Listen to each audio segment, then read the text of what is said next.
Blood alone moves the wheels of history. Yes. Yes. Oh, man.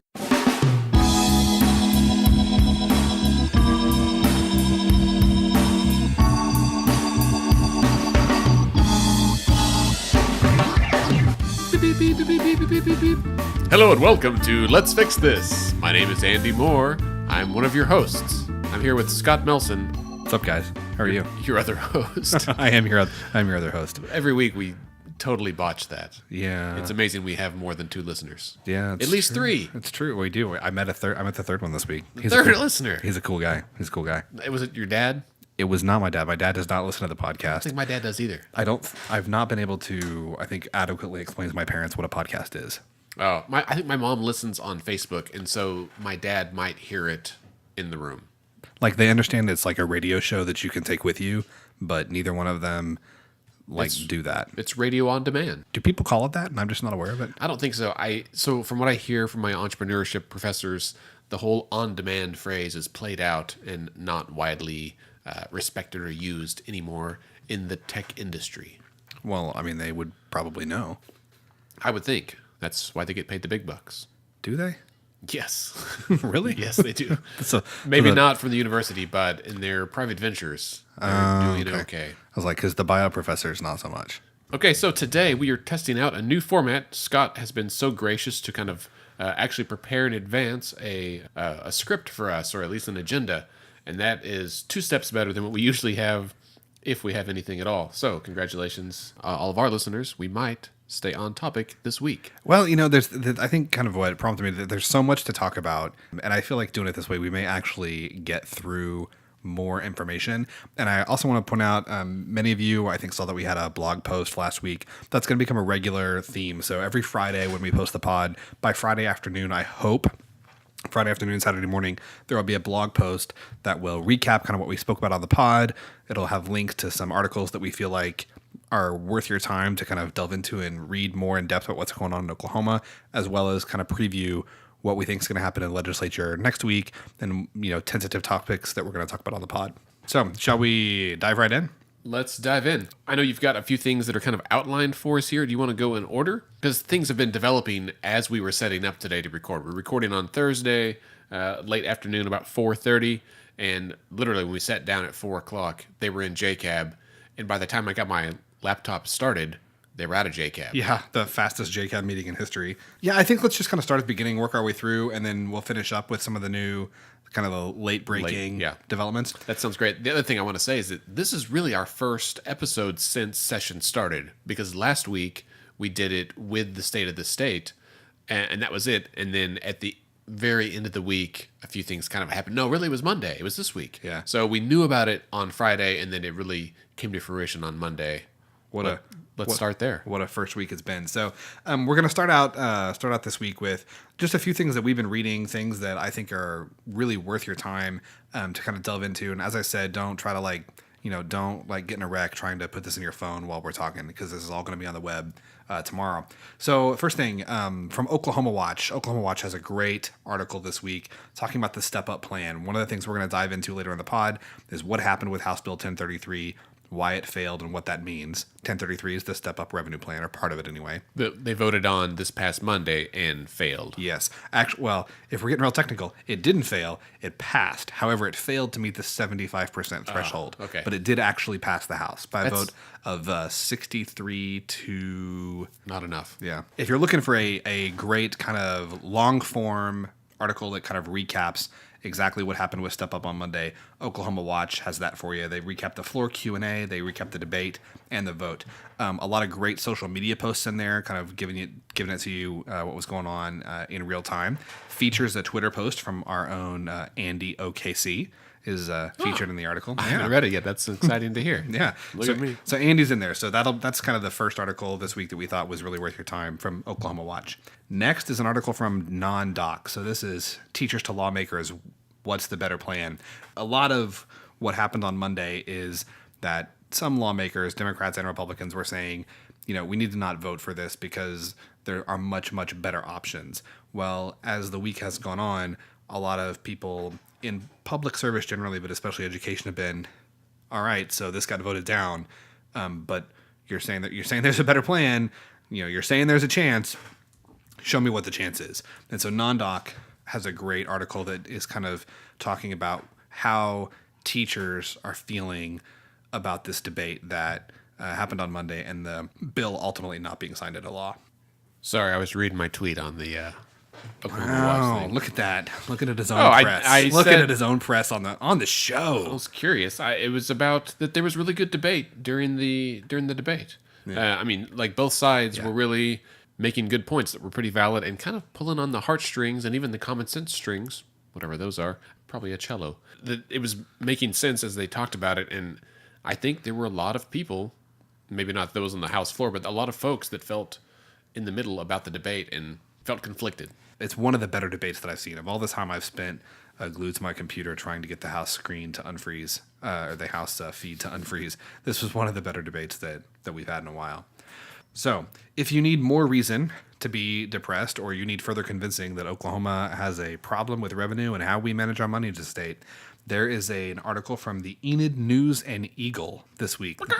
It's really a great paper. The Enid News and Eagle. Hey, it's a good paper. Any of our listeners from Enid, you guys have a great local newspaper. We have some listeners in Enid. We have some big supporters up there. Some Let's Fix This members. Well, I hope they support the Enid News and Eagle as much as they support us. This is a great article that's looking at our infrastructure generally, but bridges specifically. So as it turns out, Oklahoma is the third worst state in the country for structurally deficient bridges. We're not last, although when you get into the article, you'll find out that depending on how you measure it, we actually are last.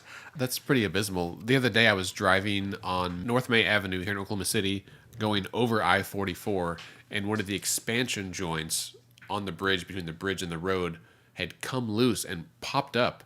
And so I was the second car to go over it, and it was sticking up probably 2 feet in the air, like just a big piece of steel. And by the time we came back from the grocery store, there was like a sheriff and a whole city crew blocking off the lane. And as I passed it, you could see that the concrete, several inches of concrete had come loose. And I was like, that's going to be a several day downtime repair for a very busy intersection. And I know that's not the only place in the state that's like that. Yeah, and what this article does is it really gets at what has happened with decades of, one, underfunding our infrastructure, and two, one of the things that the legislature has done in the past, including this most recent fiscal year, is borrow money from the highway and transportation budget and use it for other things. Can they do that? They can. I don't know whether they can or not, but they do. Because I thought there was that whole 8-year plan, and that money was apportioned, which is like money that off the top that goes before it can be appropriated, that goes just to that. I don't know. Can the health department use Ryan White money to fair enough make payroll? I hear a friend of the pod, Juneau Nelson, scratching to get in out there. She is. She's making noise. Sorry, everybody. So I would definitely check out this article from Enid News and Eagle, and we'll get a link up for you on the website. I included this next article not because I really wanted to, but I just felt like it was a major event in Oklahoma politics this week. And we dedicated a whole episode to it last fall. Yeah, absolutely. And this is this is the resignation of Preston Doerflinger from the health department as interim CEO, as well as his resignation from the governor's cabinet due to some problems that he's had in the past with domestic violence that surfaced this week. Really some great reporting by the Frontier broke that story. They broke it at 5 o'clock on Monday, right as the vote was coming down on the step-up plan. And everyone was kind of reeling from that. And then you looked at Twitter and like, oh, crap. Yeah. Not this again. If you follow Oklahoma politics on Twitter, Monday, your phone was burning through battery pretty quick. Seriously, my phone was at 12% when I got to class that night. Yeah, right? Monday was a busy day for Oklahoma Twitter. Oklahoma politics Twitter anyway. And then the last article that I've got up here, this is my feel good article of the week. Got this from one of our friends online, Trai Savage, who's editor-in-chief at NonDoc, had posted this article. He initially did not have the positive feelings about it. I think you can read this article two ways, and you can feel bad about the state of Oklahoma, or you can feel great about it. And I am choosing, Andrew, to see that the glass right now in this article is half full. This is an article from the Washington Post that features a group of high school students traveling to Washington, D.C. to spend a week meeting with congressmen, meeting with senators, taking some classes about how politics works, about how government works, seeing the sites. It's kind of a future leaders of America type class. It's Good really, for them. it's honestly, it's kind of like what Let's Fix This would be if it was something that you did like at a club in high school and went to DC. It's like Nice. a week long Capitol Day at the big Capitol in DC. Are they there this week, or was that in the past? It was last week, I think they were there. Man, because what a week this has been. Yesterday, also with the shooting down in Florida. I know. Man.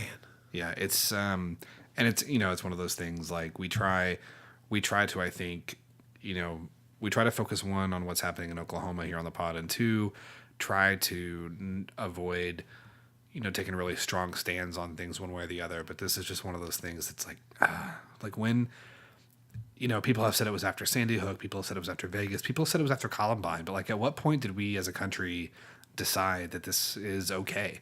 That in one of the most successful, wealthiest, affluent countries in the world, that you can't send your kids to school knowing that they're going to be safe.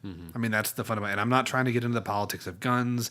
Obviously, Oklahoma is a very pro-gun state, and we have a very long, rich heritage of hunting and sportsmanship with firearms. So I'm not trying to get into that, but I mean that's where we are right now. We've made a decision that we're going to let these things stand rather than even try to do something about it, and that really does make me sad. Well, that's probably a good place for us to take a quick break. When we come back, we're going to do a recap on what's been happening really this week in the Oklahoma legislature. We'll be right back.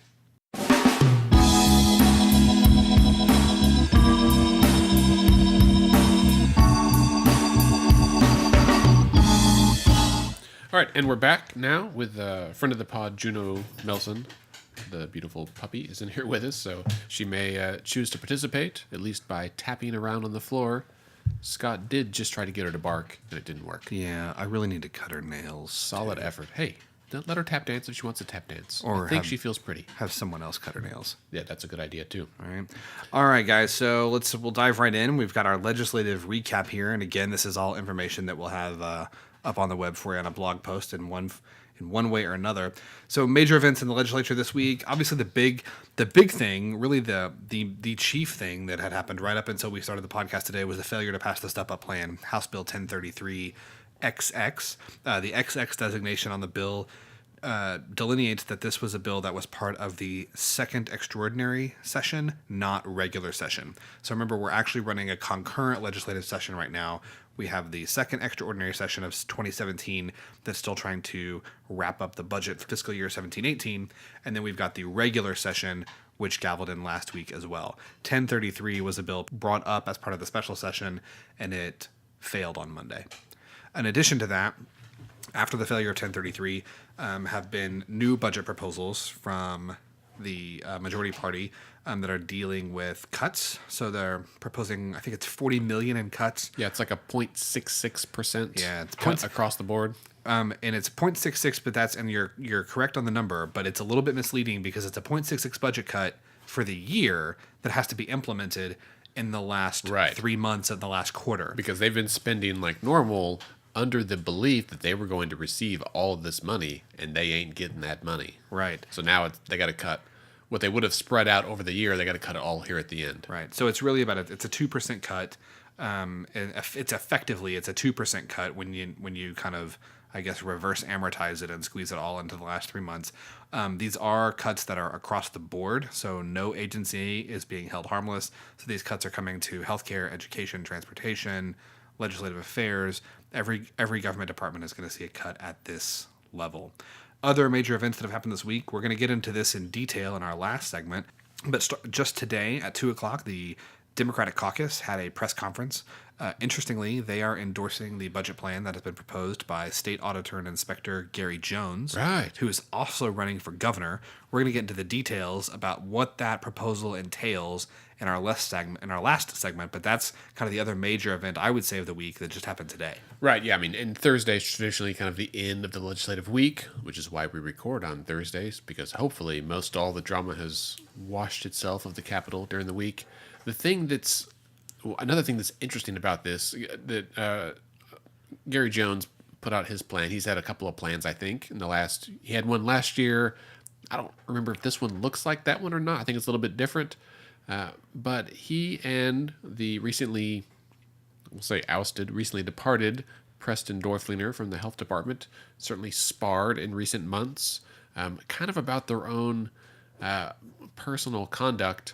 And Gary Jones was implicating former AG Scott Pruitt, Yes. who is now the director of the EPA in Washington.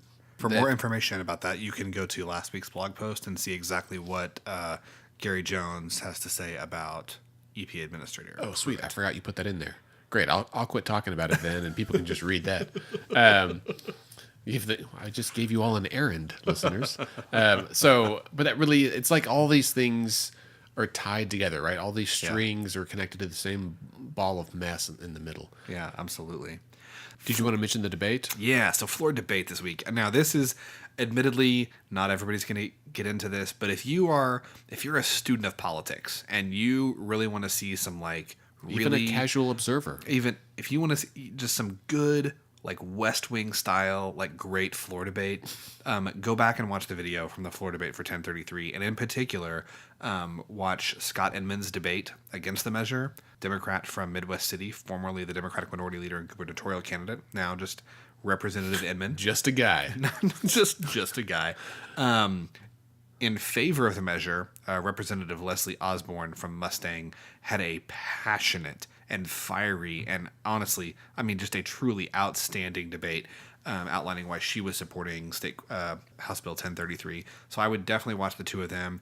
Emily Virgin's debate I found particularly poignant as well. I'm trying to think, were there any others that... Speaker McCall debated in favor of it, and that was his first time to debate as Speaker.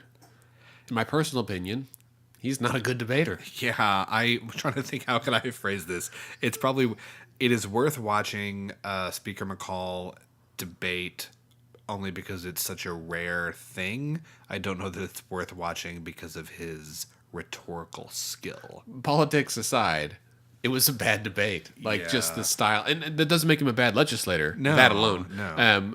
Lord help me, should I ever have a position where I have to debate on the floor, I'm sure I would be made fun of. And rightly so. Yeah, I'm not here to say that I am a particularly good debater. I've never debated on the floor of the House of Representatives, but it is just interesting when you have Emily Virgin and her just very skillful, passionate debate, followed by Leslie Osborne and her just skillful and impassioned debate, followed by Scott Inman. Whatever else you can say about Representative Inman and his kind of leadership style or legislative style, he's one of the best speakers. So both he and Emily are both attorneys, which probably helps. But to have that followed by Speaker McCall was kind of a letdown. Yeah, it was. Maybe he listens to the podcast at home, makes fun of us. I would feel okay about that. Speaker McCall, if you do listen, please know that you are invited to come on. Yes, anytime. And we would welcome the opportunity to have you on the pod. You can happily point out in person how many times we say Absolutely. Or absolutely. Absolutely. All right. So that's probably enough for floor debate.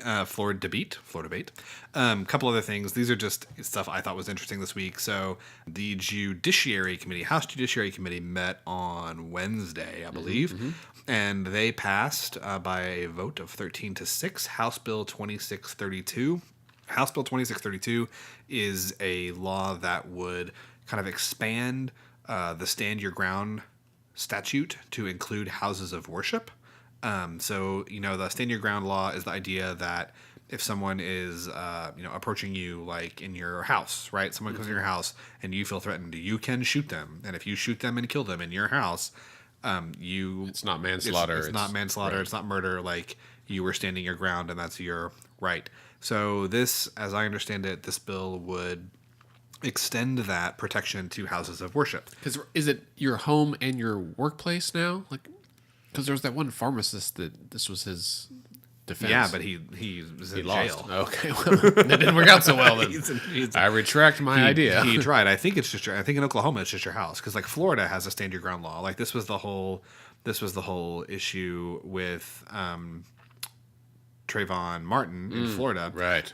Was that Florida's stand your ground law basically lets you do it anytime. I think Whatever your ground might be, you right. can stand that. Well, and so the problem that a lot of legislatures had with the House Bill 2632 is that it would make Oklahoma's statute look a lot more like Florida's. So it expands the stand your ground protection to houses of worship, but it doesn't define what a house of worship is.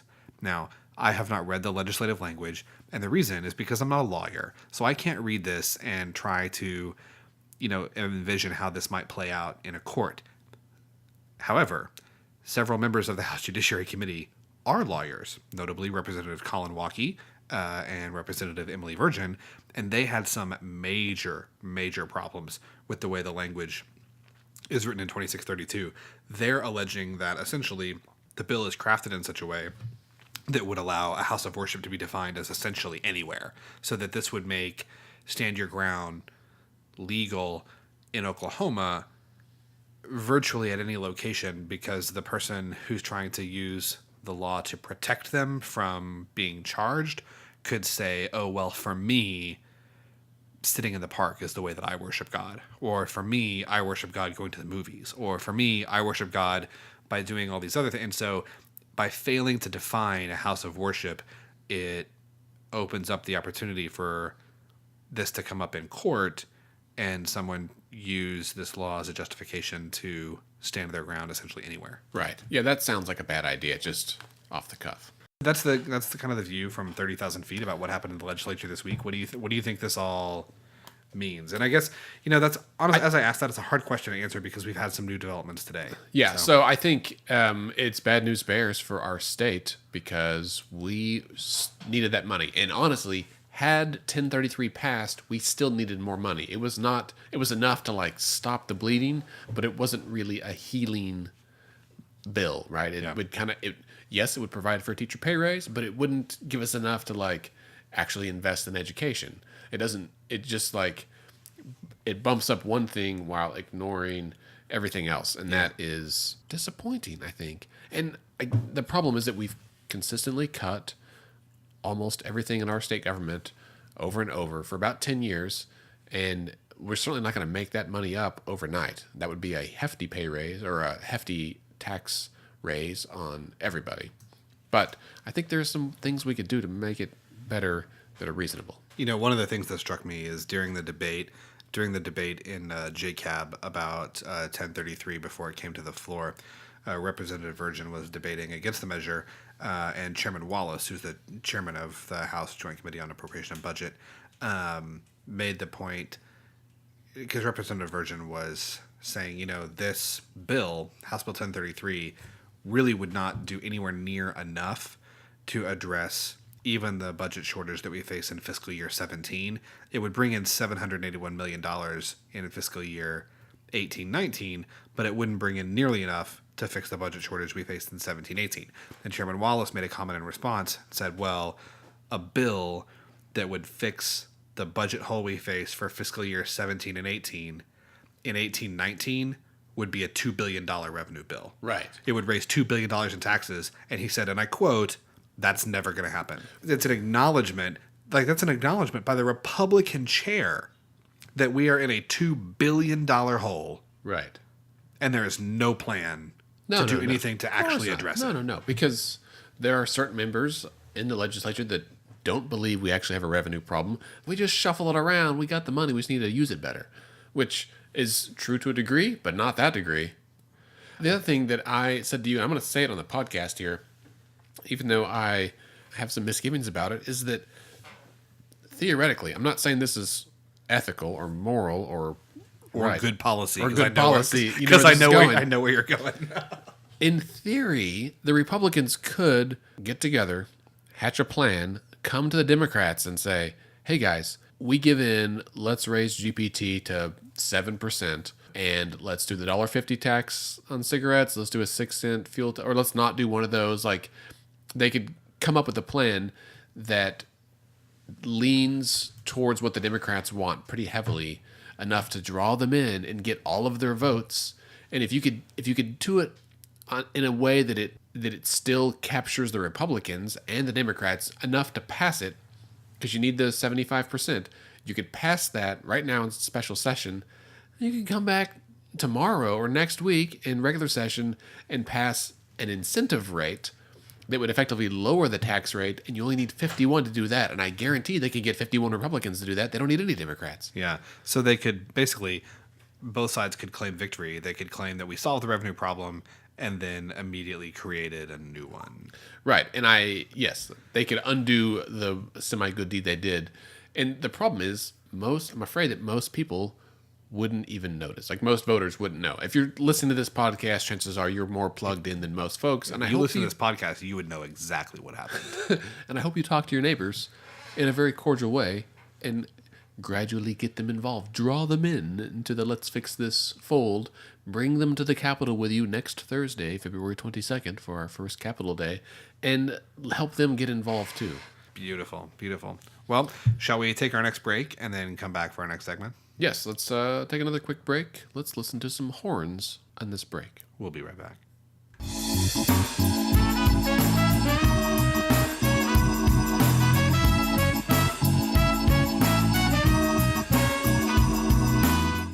Okay, we're back with segment 3 of Let's Pod This, which Scott has entitled, Can We Have the Bill, Please? Would the real revenue bill please stand up? Nice. So we're going to take a deeper look at the most interesting bill of the week, and that is, of course, House Bill 1033XX. XX. The Dos Equis. Special session. I do love a Dos Equis. I prefer the lager with the lime, not the amber. Oh, yeah, it needs lime. It definitely has the lime. It needs lime. The most interesting bill in the world, which is not the case, but this is not the man, most we interesting missed the bill in boat the on world. that. Anyway, all right, so House Bill 1033XX. It's authored by House Appropriations Chairman Kevin Wallace. Here's the deal about that. All appropriation bills are authored by the Appropriations Chair, which is great if you want to champion these. In some cases, like last year with Leslie Osborne, it was pretty well known that she did not endorse these bills, but she had to be the author of them. And so people blame her, and I'm like, man, you know what? She didn't like those bills either, but it's the default. Like, that's the double-edged sword of being the Appropriations Chair. She said on the floor, she was like, this is the bill leadership gave me to run. Yeah, I think it's, that's right. I'm not running this bill because this is the way I wrote it. I'm not running this bill because I like it. I'm running this because this I is have what to, right. the speaker told me I had to do. Speaking of Leslie Osborne, I believe she will be speaking to our group next week at our first Capitol Day. God bless her. She's fantastic. Yeah, I'm hoping to have her and Trai Thompson, who is the Solid. yeah, crew. he's the director of the restoration project. I figured since we're going to be in the building, there's lots of new stuff, he should come tell us about it. Delightful. Good friend of the pod. Hi, Trai. All right, so this bill, it contained the $1.50 per pack cigarette fee, or actual tax this time. Not a fee, a tax. Not a fee, an actual tax. Calling it what it is. It also raised little cigarettes Yes. and cigarillos, Yes. up or little cigars, up to the same tax rate. It included a 6-cent per gallon tax increase on gasoline and diesel, and It increased the gross production tax. increased from 2 to 4% on for all wells wells existing in future. for the first 36 months, And thereafter they go to 7% 7%, as it is the case now.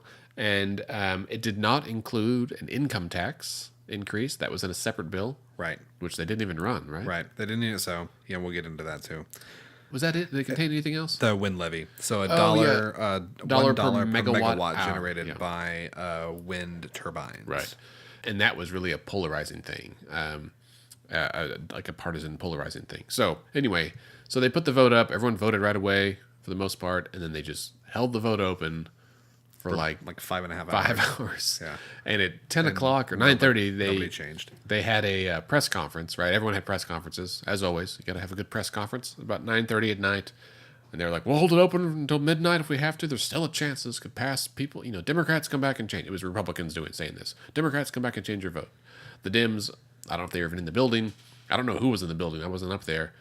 Well, they had a press conference too, and they basically said, no way, no how. Or Yeah, they we're not released a changing. statement. Yeah, so basically the deal is the votes went up. The bill was very similar to the A+ package that was within 4 votes of passage in November. And the big difference here is that instead of having 23 Democrats vote for it, there were only 10 Democrats that voted for this. And I think that if you ask the Dems why they couldn't get more members on board with this, I think that one, they really don't feel like the gross production tax increase to 4 is high enough. 2, they hate the regressive nature of the income tax, of the cigarette tax. 3, they really, really, really hated the wind levy. That was a major hang-up for a lot of the Democrats, a lot of the Democratic caucus. But the other thing was, and you kind of hinted at this earlier, this bill did not change income taxes. There are several other revenue bills associated with the step-up plan. As we've talked about before on the pod, the step-up plan is not a single bill, or it was not a single bill. It's a series of bills that have to be voted on separately. House leadership made very, very clear that if 1033, which is the main revenue package, bringing in like $550 million next year, if that did not pass, they were not going to bring up any other revenue measures. They said, this is the last it. There's no more options, nothing better. And which I think they were trying to strong arm the Democrats into saying, you got to vote for this. We're not going to do anything else. And they were true to their word. Right. They did not. The thing that's interesting about that is that part of what motivated some of the Democrats, their opposition to 1033 was in some ways rooted in their opposition to some of the other revenue bills. So one of the other revenue bills, there were 3 other revenue bills that capped deductions taken by specific industries. So it capped the deduction taken by coal, a deduction taken by railroad industries, and a third bill that capped the deduction that can be taken by renewables. And that one in particular really raised the hackles of a lot of Democrats because it amounts to a pretty huge tax increase on the renewable energy industry. The other thing is that the income tax bill, which is a separate bill, while it would have restored the earned income tax credit, which many Democrats support, it also would have lowered the standard deduction. Now, this is getting a little bit esoteric, or I shouldn't say esoteric, it's getting a little bit in the weeds in terms of policy. But one of the things Step Up was designed to do was give teachers a $5,000 pay raise. That's one of their stated purposes in raising all this money. Teachers still, however, would not be in the top income tax brackets in Oklahoma. Probably most teachers are in families who do not itemize their deductions. So they take the standard deduction when they file their state taxes. So one of the points of opposition for many Democrats was, okay, sure, you're raising their salary by $5,000, but you're paying for it by lowering the standard deduction. So you're raising their salary, you're giving them a raise, but at the same time, you're raising their taxes. So I think part of the opposition to 1033 was that many Democrats, they didn't want to vote for 1033 and then be in a position where they felt like they needed to vote for these income tax changes because they felt like it's not robbing Peter to pay Paul, but basically giving Paul some money and then later telling him to give it back. Right. So I think I want to touch on Ben Felder's tweet right now based on that.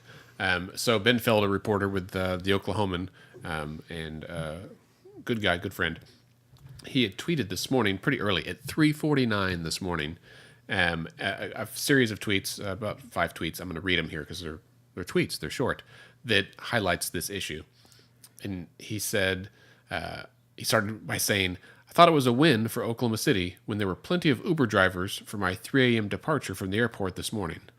Not so much when my driver turned out to be a teacher putting in a shift before classes start. My driver teaches in Oklahoma City, said he's been driving for about 4 days a week this year on top of teaching. He had a stack of papers that he grades in between trips. He said this week's budget failure was disappointing, but, quote, I also realized my raise was going to be paid for on my back and by the families of my students. And the driver goes on to say, honestly, I worry a pay raise will be the last investment we see for years in education. I bet they raise and the pay and then wash their hands of further investment in public school funding, my driver said. Hey, a pay raise would help. I wouldn't drive Uber as much, and that would be great, but it just feels like education is not valued here, at least not for my kids. It was just a really sad series of tweets. And I mean, what are the odds that you leave at 4 o'clock in the morning and and you get a teacher that's driving Uber. That just seems... In Oklahoma, apparently pretty good. Yeah, but I mean, I don't think even in most places you'd expect that someone gets up that early to... I had a teacher in elementary school that delivered newspapers. Sure. He and his wife are both teachers, and that was years ago. But still, that's a lot of hard work. No, it really is. And I mean, it just, on top of the really hard work of being a teacher. And so, I think I have kind of mixed feelings about how this all went down. You and I were texting and tweeting during this whole debate. And, the thing is, I honestly can't disagree. I can't disagree with any of the arguments that Dem has made about why more of them wouldn't support the bill. I also really wish it had passed. Yeah. Like, I have a hard time feeling like the state is in a better situation now that this didn't pass. There's some developments today that we're about to get into that maybe there's some hope for the future. But it's just so frustrating that we keep doing we did this to ourselves, like the money's there. There's no reason that we're in this dire fiscal circumstance as a state, except that there's not the political will or the political courage to get us out of it, which just makes me sad on a daily basis. Yeah. So anyway, I understand why people voted both ways. I think I understand pretty well the pros and cons of this. And if it was me, if I was the one voting, I would have voted for it. Yeah. Not like cheering for it, but just man, all right, maybe this, we get this, we take it off the table and we keep fighting for more. Cause you're going to keep fighting regardless. Right. It's not like everyone's going to go home. And I think that's part of the Democratic, kind of hesitation to vote for this as well, is I think they really feel like there's one chance to raise significant revenue, and under the best case scenario, this is less than half of what we need. And I think their fear was to support it, with near unanimity as a caucus, and then try to keep fighting, and all they would hear from the other side is, no, we solved that problem. Like, we fixed it.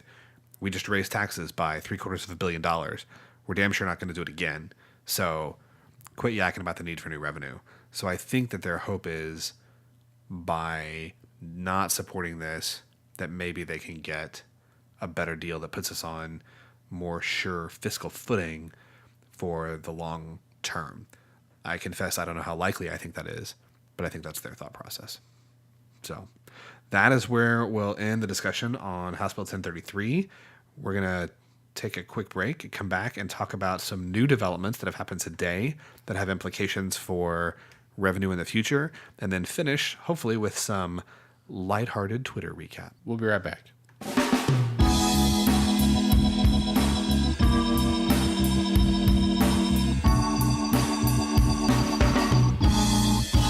All right, guys, we're back.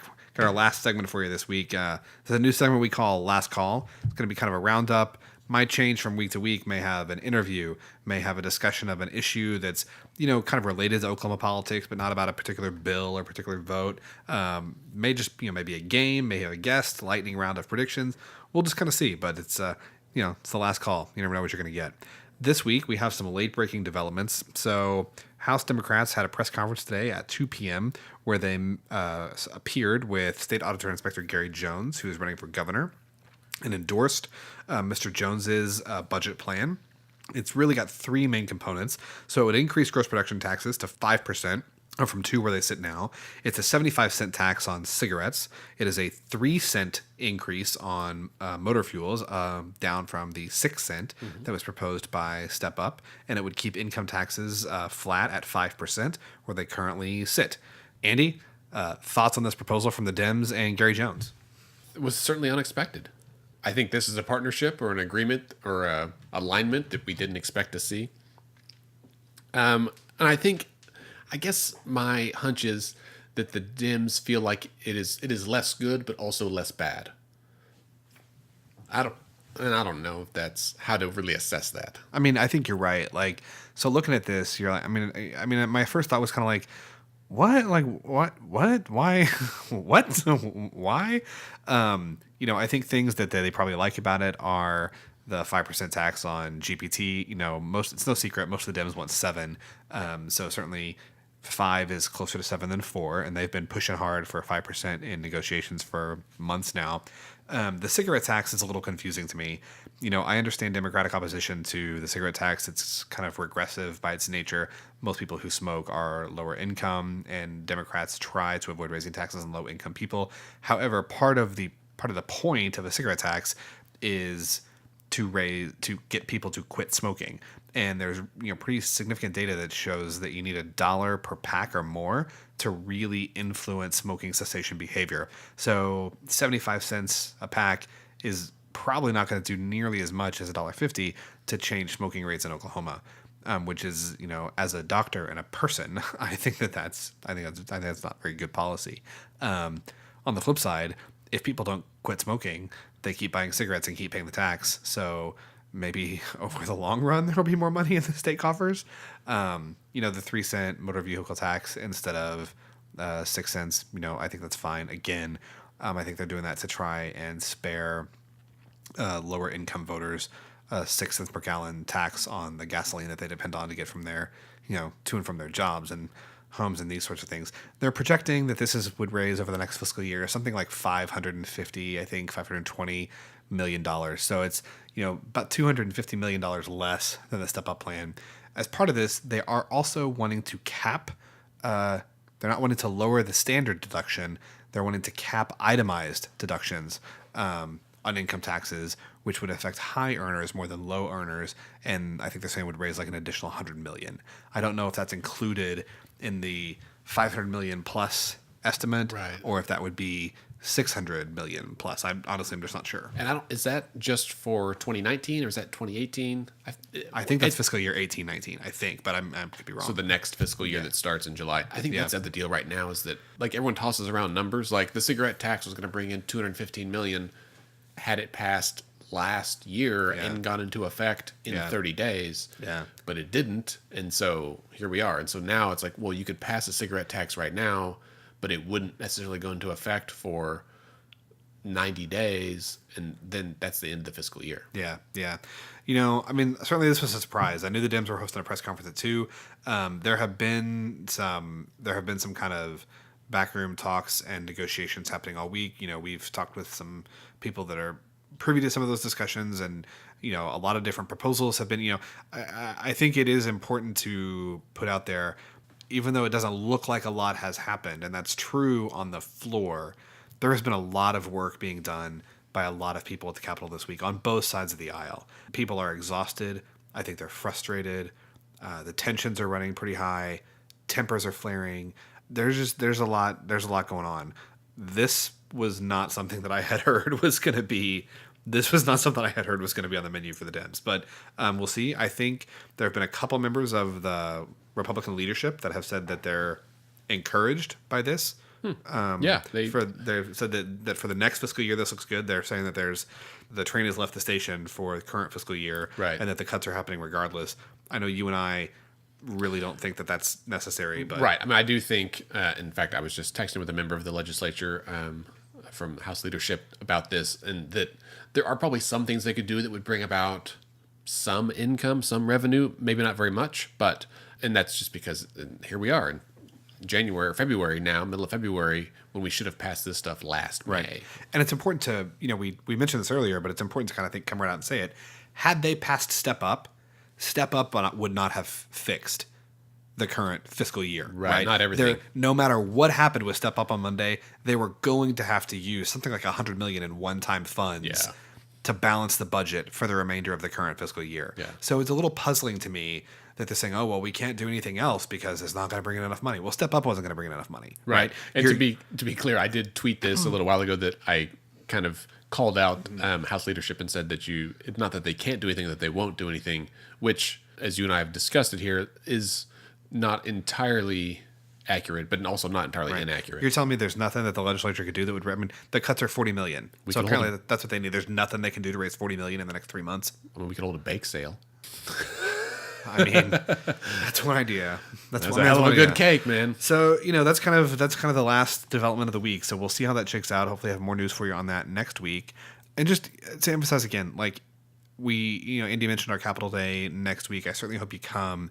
Whether you come to Capitol Day or not, if you find yourself with a spare 5 minutes, I know all of us are angry. We're all frustrated.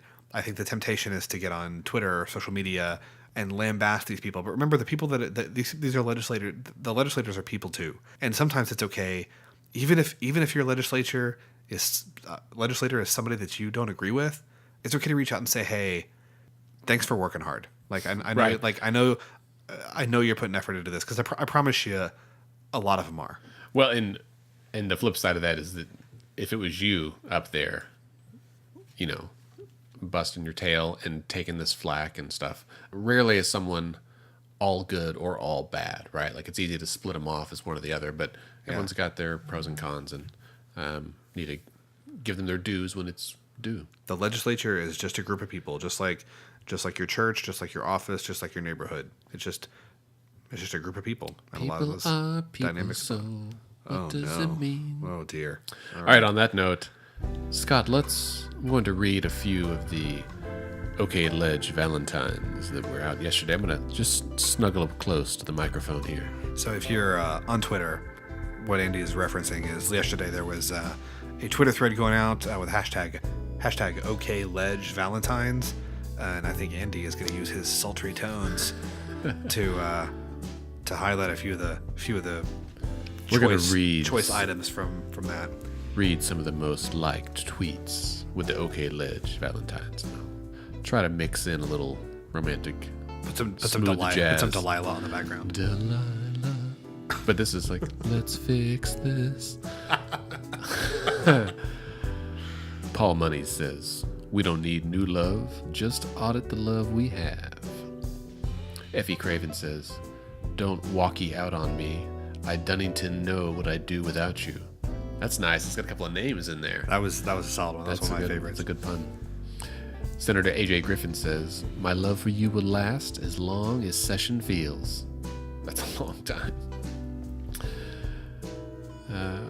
Some of these are a little saucy.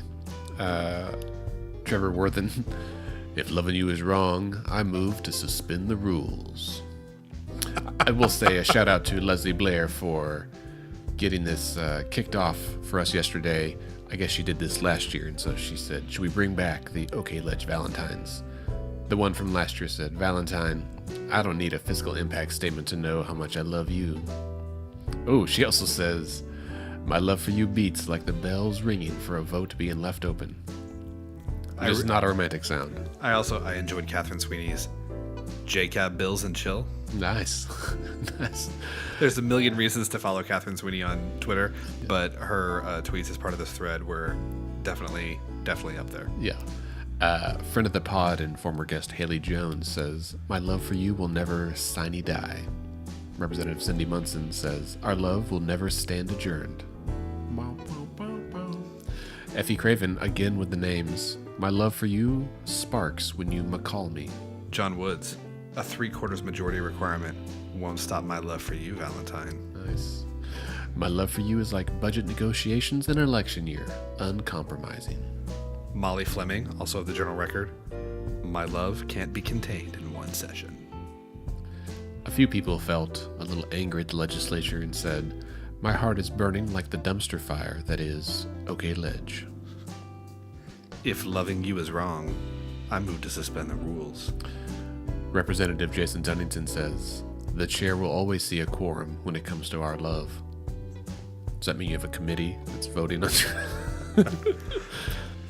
You make every session special.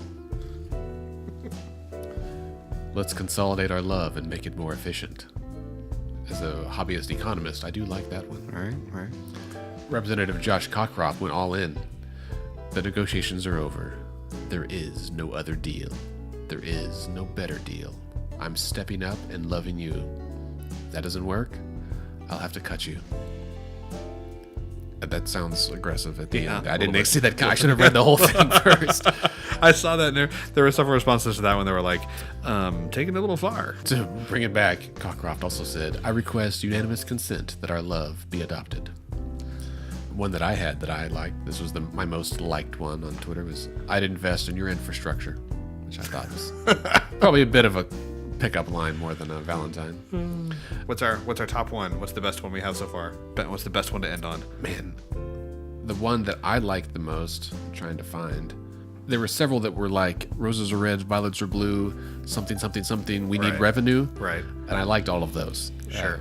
I thought those were all pretty good. My personal favorite was Dale Denwald's editing of yes. Dale Denwald's editing of the intro to Romeo and Juliet. Oh, here it is. And this is your retweet of To it. me, this is the best one. Two parties, both alike in dignity, in fair Oklahoma, where we lay our scene. From ancient grudge break to new mutiny, where political blood makes political hands unclean. From forth the fatal loins of these two foes, a pair of star-crossed bills take their life, whose misadventure piteous overthrows. Do with their death bury their author's strife, the fearful passage of their death-marked vote, and the continuance of the author's rage, which, but their amendments end, naught could remove, is now the 4 months' traffic of our stage. The which, if you with patient ears attend, what here shall miss, our toil shall strive to mend. So good. That was really good. Hats off to Dale Denwald at the Oklahoman for that. And with that, we bring our episode to an end. Thanks for tuning in, guys. We hope to see you next week on February the 22nd for our next Capitol Day. I will not be able to be there, but Andrew will be there in all of his glory. We certainly hope you tune in next week for the next episode of Let's Pod This. We'll have the recap of the legislative week, some great articles for you to read, talk about what happened at Capitol Day, and maybe a special interview.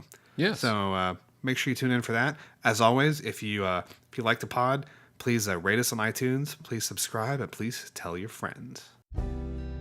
Hello, everyone. Scott and I would like to thank you again for tuning in to this episode of Let's Pod This. Remember, you can connect with us on Twitter and Instagram at Let's Fix This OK.